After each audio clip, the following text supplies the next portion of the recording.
Well, you may have heard the term empath. It describes someone who takes on another person's feelings and emotions. So joining us now is Tree Franklyn with more on this interesting topic. Welcome, Tree. Thank you. Thank you for having me. Sure. Tell us a little bit about yourself. Yeah, well, growing up, I was really highly sensitive. I discovered that I was a little different than most kids and my sisters and my family. I was very emotional and I took on like the suffering of the world. I just felt really, really heavy. And so in my 20s, I fell into a really dark depression. And towards the end of my 20s, I discovered a book by Dr. Elaine Aron called The Highly Sensitive Person. And that book really described everything that I had been feeling growing up, and it gave a name to what was happening with me. And I realized that 15 to 20% of the world's population is highly sensitive.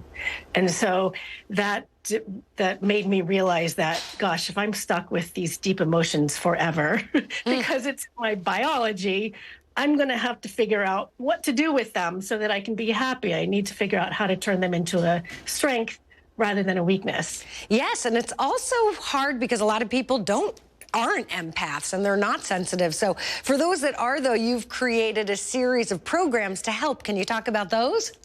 Yes, absolutely. So I have an academy, and before I learned how to master my emotions, basically, I felt like a pinball in someone's sick pinball machine. It was just, my emotions were just so erratic and all over the place, and they just controlled me.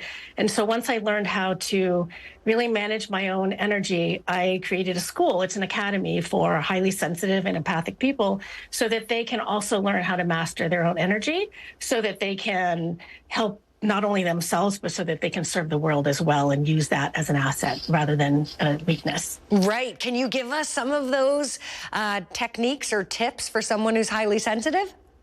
Yeah, absolutely. So the first thing is to realize that your emotions are not who you are, right? So if you're highly sensitive, it's wired into your brain to have really depth of processing. And so we feel our emotions run really deeply.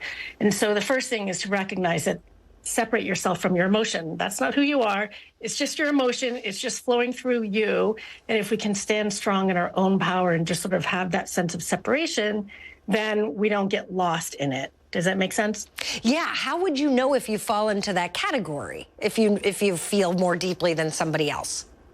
Yeah. So there are certain things that specify a highly sensitive person. So one, we're easily overstimulated by noise, by external stimuli.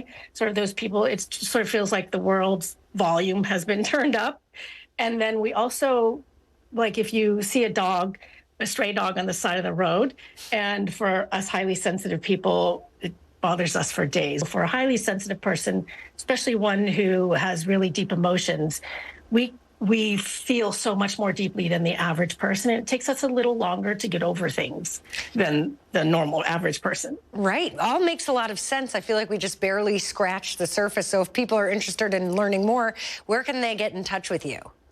Yeah, so they can go to the Empathic Awakening. It's empathicawakeningacademy.com, which is my website where I have the academy. They can learn how to turn their sensitivity into a superpower by taking the courses and learning how to manage their own emotions. And then they can use that to serve the world. Yes, and really help others.